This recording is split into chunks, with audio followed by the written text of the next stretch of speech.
3, 2, 1. Da da da da da da da.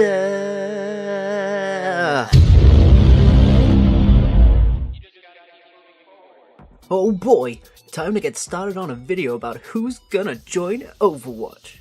You do know there's a cinematic coming up at Gamescom, right? Oh snap, that could change everything I've been writing for this video.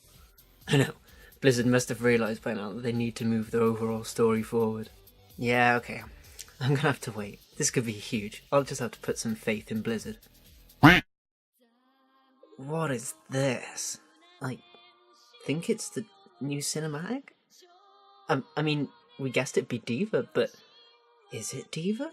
Never mind that, it doesn't even change anything. Psst, it's not even good on its own. She didn't deserve this. She could have been a better Asuka, and now she's not even a good Shinji. Hopefully Demon is a decent, more obvious replacement. What? Because she drives a red mech called Beast, and her call sign is the opposite of Angel. Never mind that she's obviously got an aggressively proud personality, a confidently high opinion of herself, and is still understandably jealous of Shinji. I mean Hannah. Why would those things make her the new Asuka analogue? Well, one of the other mecha pilots could... Good God, man! Stop! This is exactly what they want. For just Michael Chu to write non-chronological stories. So that all we can do is speculate until we've made all their ideas redundant, and then they don't have to do anything resembling a proper story while never just admitting it's all advertising. Maybe it's a good thing we waited like a month to do this then? Why's that? We wouldn't have had the quotes to back us up if we'd said that a month ago. Hi. Present day, singular, slightly calmer, less tinfoil hat Euclidean vision reporting for duty. Mission: fix the Overwatch lore. Today we'll be discussing the importance of factions to the story, what the new Overwatch is as an organisation and why it's come about, especially compared to the previous iteration of Overwatch, and what that means for the story and for the characters involved. Right, to start us off, disclaimer on the whole sides, factions thing.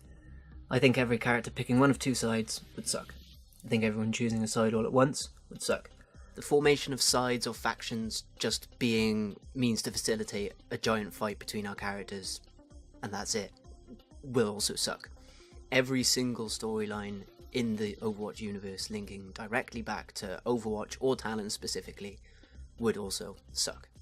Sadly, this doesn't stop any of these being possible avenues forward that Blizzard could quite happily use and that they very well might. I'd also like to discuss things that we actually know before jumping into speculation and my own theories, and the two central factions at this point do present a pretty neat framework for me to use in that regard.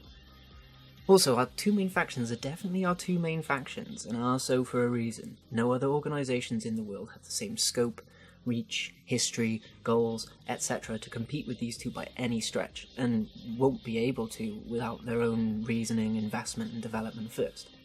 The Junkers could maybe work up to it next as the exclusive anti-Omnic faction, or the Iris as the super pro-Omnic one, but neither of these are anywhere close to viable as distinct factions yet, and not just for lack of numbers. Mecha is as laughable as any of the notable corporations in terms of being an actual faction. Oasis could maybe become a big player, but their only properly understood minister is already one of the high council members of Talon, so it seems even they have fallen victim to this rather evident hierarchy of power. Never mind that we actually have way more comparative build-up for our two main organisations and very clear conflict between them in both their prior and current iterations as they are now. Also, you don't exactly have to be evil to join Talon. It depends on what your ultimate goals are and how you believe these things are best able to be completed, or how you are led to believe certain goals will be accomplished and for the great good, etc. Even the moral standpoint of many of these desired outcomes can be argued to occupy either end of the moral spectrum, and the methods used to do so as well. Overwatch also has to engage in questionable actions and methods to achieve their goals, so we can't say they're wholly good either. Understanding this can help make the divide between the two factions feel less black and white, for want of a better term, which can therefore give us more interesting and realistic character interactions and motivations, more viable choices of outcome for those in the cast who haven't joined a faction yet, because again, by the most common logic, way over 2/3 of the cast would be in Overwatch because they're all just good guys, and again that just sucks. So I think it's more interesting to look at the two organisations as like analogues for different ideologies or sociological frameworks, with Overwatch representing something along the lines of collectivism or utilitarianism or even like idealism, and Talon being more closely linked to objectivism, some other wing of neoliberalism with a stance more rooted in like realism and like genuine scientific ideals rather than ideological ones. But both of them do have aspects of the other's ideals as well, and that's kind of interesting to see where the balance can sort of lie. Either group has the potential to do good or bad things, but it's their fundamental outlooks that affect how they achieve those aims, and therefore determines the morality of the means used, and that also sort of leads into what side of the fence, if you want to put it, you'd fall on. This allows for a much more like particular look at how our heroes can move forward in a natural way, rather than being confined to the I am a good guy or I am a bad guy, just a pure line of thought, which means they don't have to fit exactly on one end of the moral spectrum, which is just going to be far more interesting. Of course, this is me being hopeful. Blizzard could well just go, nope, Talon is just evil and Overwatch is just good, which means 8% of the cast suddenly join Overwatch, no questions needed, no answers given, and we then get to be like, hey, we said this would suck. How is it not obvious that this would suck, guys? But it'll still be the case. And from that point, if that occurs, that's probably when I just stop caring altogether. But as it's a possibility, I've now mentioned it, and we can move on from that to hopefully like more hopeful prospects.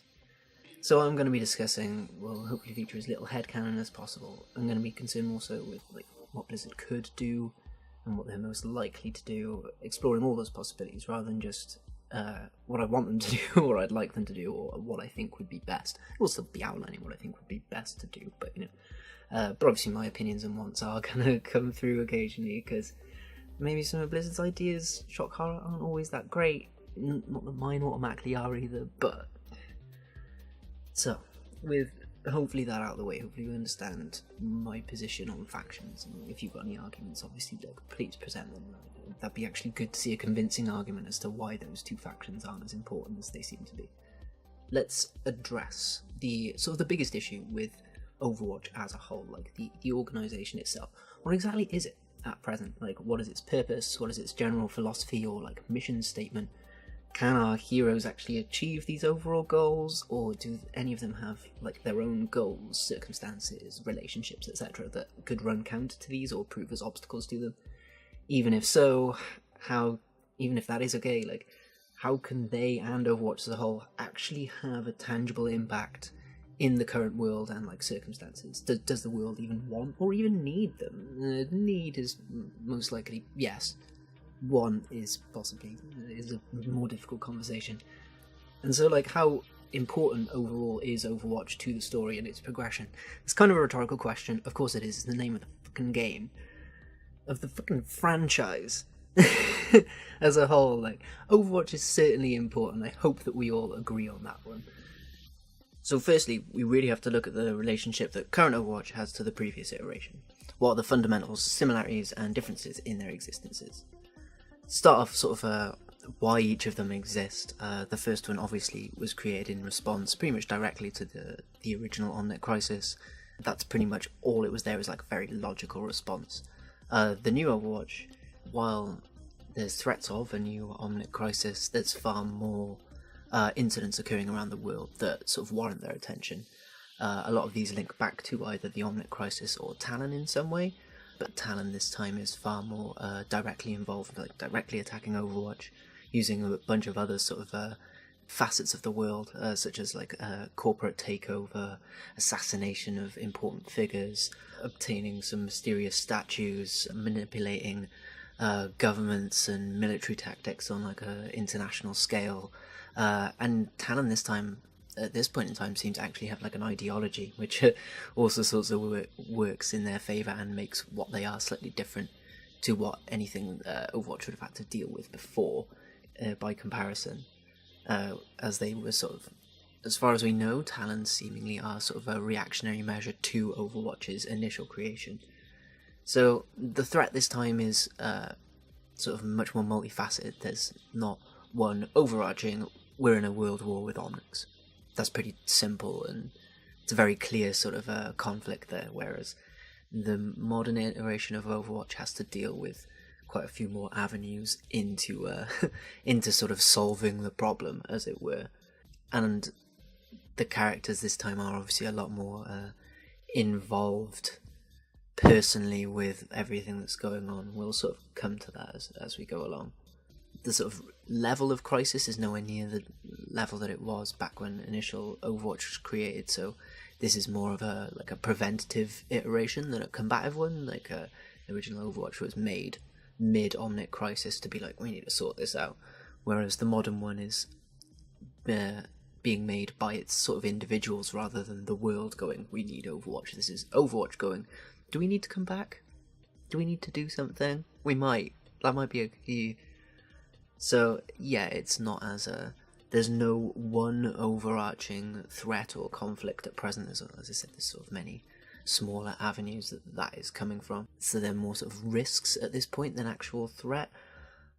But a central conflict actually turning up at some point could be a catalyst for our heroes and for the world to see Overwatch maybe need to make a return.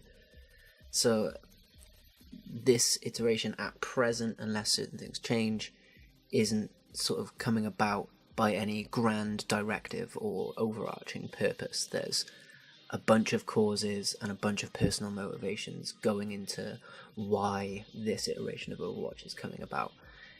It's also not really heavily sponsored by the world. As I said, it's more individually based sort of ideology that is returning Overwatch to its original state. But the world isn't really sponsoring them at this point. There's a lot of restrictions on what they can do, and we'll go into those as well. The world as a whole, as it is at present, is much more, post-Omnic Crisis, seemingly much more isolationist. There's a lot more countries who are rejecting any sort of global responsibility or global cooperation, especially such as Russia and Australia and that's less so. They've made their own decisions based on the Omnic Crisis that don't sit with the rest of the world. So there's a lot more of a diverse attitude around the world to the current socio-political climate than there would have been pre or initially post-Omnic Crisis, where everyone would have hated Omnics, or everyone initially beforehand would have been absolutely fine with theoretically much more okay with Omnics than people are now. So the world has changed quite a lot since the previous iteration of Overwatch, especially when it was in its sort of peacekeeping days, when it was much more of a global institution, and it getting shut down is sort of part of the parcel of this sort of more isolationist nature sort of emerging. So the public, as they are, we really don't know exactly how they're going to respond to Overwatch. Do they want Overwatch? Some people in the public might. People like Alejandra have obviously sort of given a suggestion they want to see something like Overwatch return. Are they needed? Winston seems to think so. And a bunch of Overwatch seem to think so. A bunch of things that are going on in the world seem to kind of suggest maybe that is the case. And, if they're not needed, then what is this story about? Oh, Overwatch isn't needed in the story called Overwatch. Oh, okay, wait. So, we can imagine that, yes, Overwatch is needed to return in some aspect, depending on what happens going forward. There will obviously be reactions to Overwatch re-emerging into the world, protesters, skeptics, outright critics, but it obviously will have its supporters as well, as I've said, especially if the case for it being needed becomes more evident, but that's subject to change going forward and to what they decide to do. But above all that, there's the Petrus Act, really. That makes everything really difficult for them to try and do anything meaningful that can be supported by anyone at this point. In fact, sometimes them doing the right thing could make them subject to the rule of law, and that's not a really good position to be in when you're supposedly a global peacekeeping force. So they're going to have to think about how they do what they do and how the world will react to what they do and the way that they've done it. If they're seen to be acting above or around the law, will that fetter their chances of becoming a responsible, reliable organisation? there's plenty of complications to come from there. So that's again sort of part of why I think we do need another even more major event than we've had in the lore thus far to provoke a more sort of worldwide direct response if we are to see Overwatch return in any sort of like supported aspect, like a legally instituted organization, that sort of thing. So like, as we've looked at the organization as a whole, we do need to break it down a little further, looking at the sort of the members of the organization, and especially as this is such a small, tight-knit organization of essentially the creme de la creme of the peoples in their fields and guerrillas and omnics, etc. The people who are within the organization, especially at this point when their overall sort of there is no sort of singular cause to their existence, it's a bit more nebulous. The members themselves are going to have a huge impact on the direction and the methodology that Overwatch employs to do what it wants or needs to do. That could even change based on attitudes of the characters that are within the organization as well. So that's going to raise some difficulties, but it also could raise some avenues into solving problems, and that's all there to be explored, and that's possibly somewhere the most interesting stuff of Overwatch can come from. So we've always got to look at the sort of two different kinds of members that will get: returning members, ex-members of Overwatch, who will obviously have all their history from their times in Overwatch and baggage associated to its expansion, etc. They'll also have sort of much generally a bit more like stronger relation to existing characters in the world. They've got a far stronger attitudes towards each other at this point, especially given the conflicts that they've been through and the character conflicts they've been through, as well as the just general conflicts they've been through. The returning members of Overwatch are going to have a lot of baggage associated with the organization and what it means to them and what it means to the people in their lives and the people that they know and that they care about and that they hate and that they like, and etc, etc. The new members is like slightly different, as in they'll have more of a perception of what Overwatch is, rather than being entrenched in the like inner workings and the knowledge of how and what Overwatch was what it was. So they may be able to bring in some new perspectives, or they might have some slightly dated ideas on what the purpose of Overwatch was that will hold it back, or that could push it forward, or could remind them of their what they're sort of meant to be. There's plenty of things that come from members who weren't originally in Overwatch. Mainly today I'm going to be discussing members who weren't in Overwatch originally but have stronger links to people who were originally in Overwatch, like family members. So obviously people like Hanzo, Farah, and Brigitte. People like that I feel have got a much higher possibility of having access to joining Overwatch than, say, someone like Lucio, who's friends with Tracer, as far as we know, depending on how canon the in-game interactions are. We know they're at least friends, but that's way less of a sort of direct reason for him to come to Overwatch, and it's pretty bare bones at that point, so I don't want to see it just be something like that. It's a possibility, but I'd rather it wasn't something that boring, to be honest. The new members obviously will have their relationships to members on either side of the spectrum, so people from Overwatch, from Talon, from the Junkers, from the Omnics. Like, there's going to be a lot of attitudes, and sort of newer attitudes, maybe more sort of worldly developed attitudes to Overwatch and its causes from the new members than we might from the returning ones, who might have a sort of more set mindset as to what they would want to see done. So hopefully this has sort of all raised the point this far that this is a much more personal iteration of Overwatch. The first one, as I've sort of mentioned, was a very logical response to the Omnic crisis. Oh, we're in a world war with robots. Let's get the superheroes together.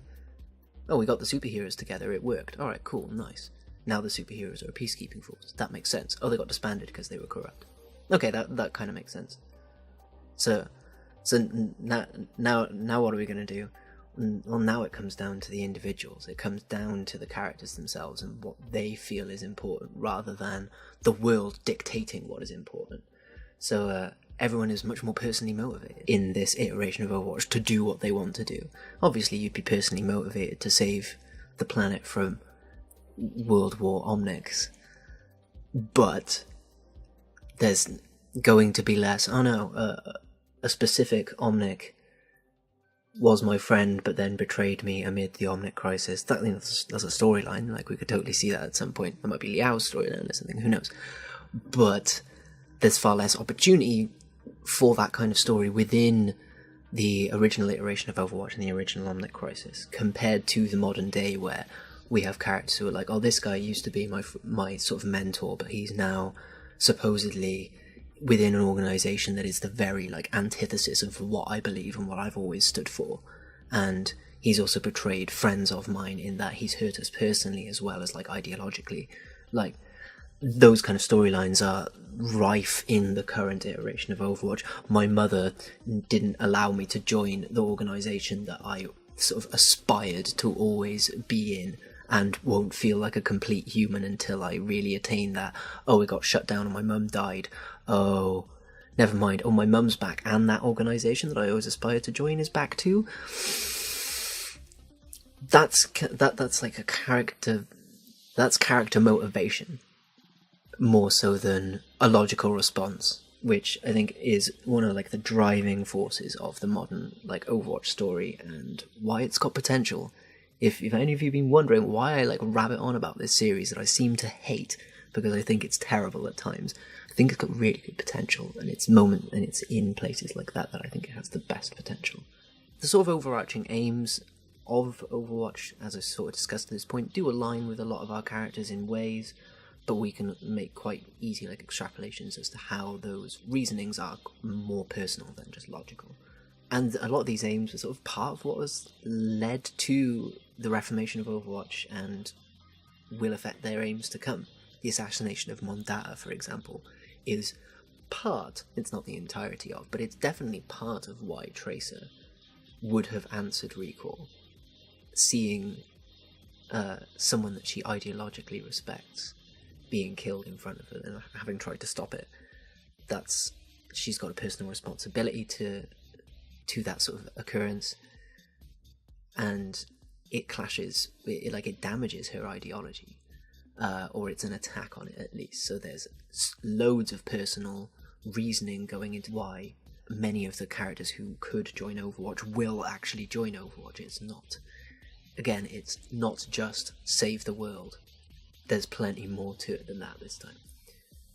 So, as I've sort of drawn importance to character in as to what, like, the modern Overwatch is, are there any characters linked to this maybe new iteration of Overwatch that could be important? Not really. There's someone like Harold Winston, who is possibly our best bet into any avenue forward in, like, the greater scheme of things, as an ally anyway. There's people like Emily and the Lindholm family, and any relations that aren't that important. So someone like Farah's father, if Farah was to join, obviously. So this is where we run into further complications. We need to know who is in Overwatch before we can assess who their alliances and their possible further members could be. It's not the only determining factor, but it's definitely an important one, because I especially don't believe that we'll have any sort of unrelated members, sort of like Lucio that I gave the example of before, was never in Overwatch, just knows someone from Overwatch, doesn't have any strong personal connection to Overwatch itself. I don't think we'll have any characters like that just yet. They're the ones who are much more nebulous that I'll be discussing in, like, a few videos. So, if we can't really look at characters just yet, we are coming to characters, I promise we're coming to characters. Let's have a look at sort of what exact things Overwatch has to deal with at this point, on sort of where they have to sort of focus their attention. Or we would, but this video is already more than long enough on its own. This video continues right where it leaves off in the following video, discussing, as I've said, where Overwatch has to focus its attention, looking at the problems of the world, where we have to go and who we have to interact with to start dealing with said problems. So, thanks for listening. I hope everything's made sense. It's been kind of interesting. I will speak to you, like, very shortly in the next video, if that so interests you.